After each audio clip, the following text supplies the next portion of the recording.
गायक कलाकार राम सागर शर्मा, सागर अनाड़ी के नाम से हमें यूट्यूब पर जानते हैं। आज देश की इतनी बड़ी समस्या को मैं गीत के माध्यम से आप सभी के बीच में प्रस्तुत करने जा रहा हूँ।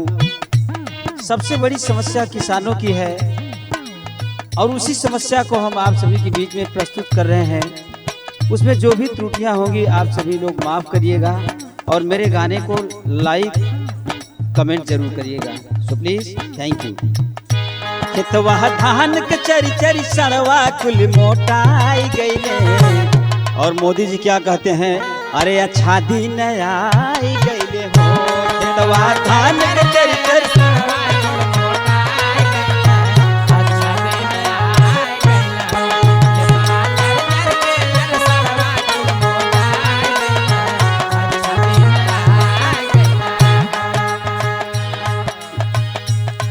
ये समय जे धाने के बिया डाले बा भैया उहे जानी तो ओकर कष्ट का हो। बिलखी बिलखी रोवे सागर सरोजा, बिलखी बिलखी रोवे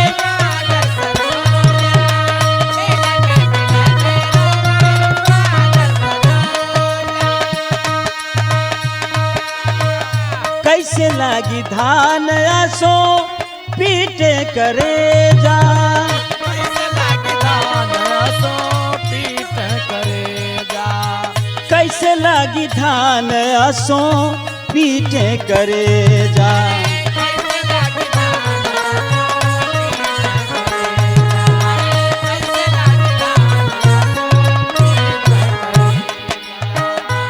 यूरिया मारी मारी के हो, यूरिया मारी मारी के खेतवा कुल उसराई गईले और मोदी जी क्या कहते हैं, अच्छा दिन आई गईले हो। खेतवा धान के चरी चरी सड़वा कुल उसराई गईले, अच्छा दिन आई गईले हो। यूरिया मार मार के खेतवा कुल उसराई गईले, अच्छा दिन आई गईले। वो औरतिया कहेली कि हमार सैया बहनी के खातिर इतना रोवे लेन, इतना रोवे लेन, इतना रोवे लेन कि हम चुपवावत चुपवावत परेशान हो जाए। बहनी के खातिर हमारे सैया खूब रोवे ले,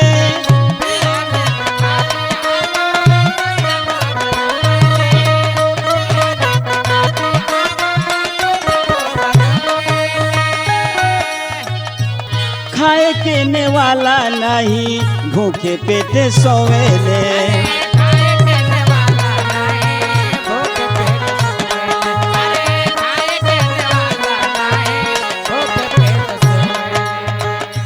अब ना होई रोपाई हो,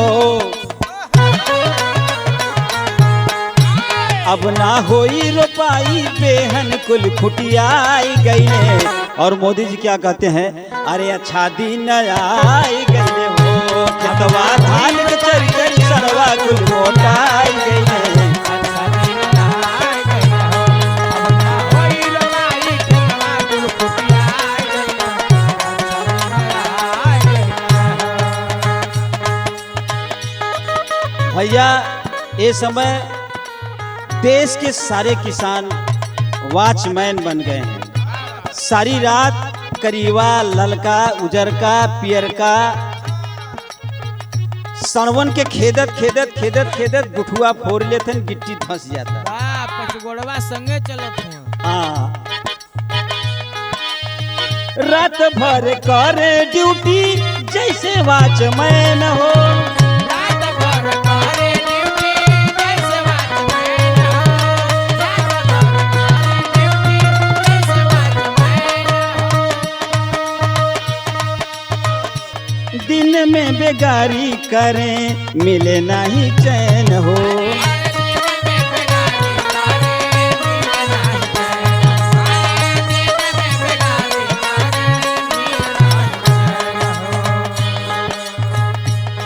ये देश के जितना प्रधान रहे न भैया मुखिया कुल आंधर हो गए हैं। लोगन का फसल चरत चरत चरत चरत खूंटी कैनायन, लेकिन एको बाड़ा नहीं बनल और शासन से पैसा मिल गया 5 लाख रुपया, लेकिन बाड़ा एको न बनल। वह भाव बा कि बड़वा बनल न मुखिया हो,